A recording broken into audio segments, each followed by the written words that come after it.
আসসালামু আলাইকুম রহমতুল্লাহ। আমি ডাক্তার মোহাম্মদ আবিদ হোসেন।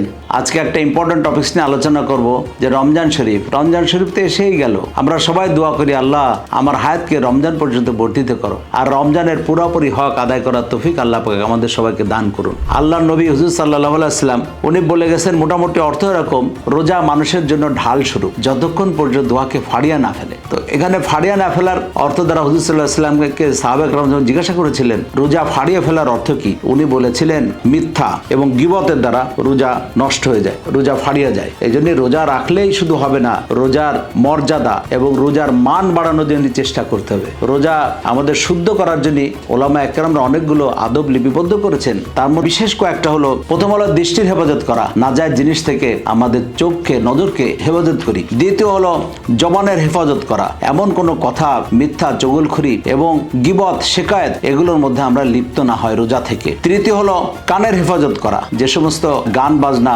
বেফাস কথা, নাজায়েজ কথা যেগুলো শোনা ঠিক নয়, এগুলোর থেকে আমরা নিজেদেরকে হেফাজত করি। চতুর্থ হলো শরীরের অন্য অন্য অঙ্গ প্রত্যঙ্গের ব্যবহার শুদ্ধভাবে করা, যেমন পা দিয়ে এমন নাজায়েজ জায়গায় হেঁটে যাওয়া, হাত দিয়ে নাজায়েজ জিনিস স্পর্শ করা, এরকম অন্যান্য ব্যবহারগুলো আমরা সুন্দর করে ফেলি। এবং পঞ্চম জিনিস হলো ইফতারের সময় হালাল খাবার হলেও উদর পূর্তি করিয়া, অর্থাৎ পেট ভরে বেশি না খাওয়া। দেখবেন অনেক বেশি খেলে অনেক ঢেকুর উঠতে থাকে, অস্বস্তি লাগে এবং তারাবির নামাজে কষ্ট হয়। আর ষষ্ঠ নাম্বার আদব হলো যে খোদা পাকের ভয়ে ভীত থাকা এবং আল্লাহ পাকের কাছে দোয়া করা, আল্লাহ আমার এই রোজাকে আপনি কবুল করুন এবং আমার ভুল ভ্রান্তিগুলো আপনি মাফ করে দিন। এই 6টা আদবের দিকে লক্ষ্য রাখার জন্য আমার ভাইদের প্রতি অনুরোধ করতেছি। আল্লাহ পাক আমাদের সবাইকে এই আদবগুলোর প্রতি লক্ষ্য রেখে রোজা রাখার তৌফিক দান করুন। আসসালামু আলাইকুম রহমতুল্লাহ।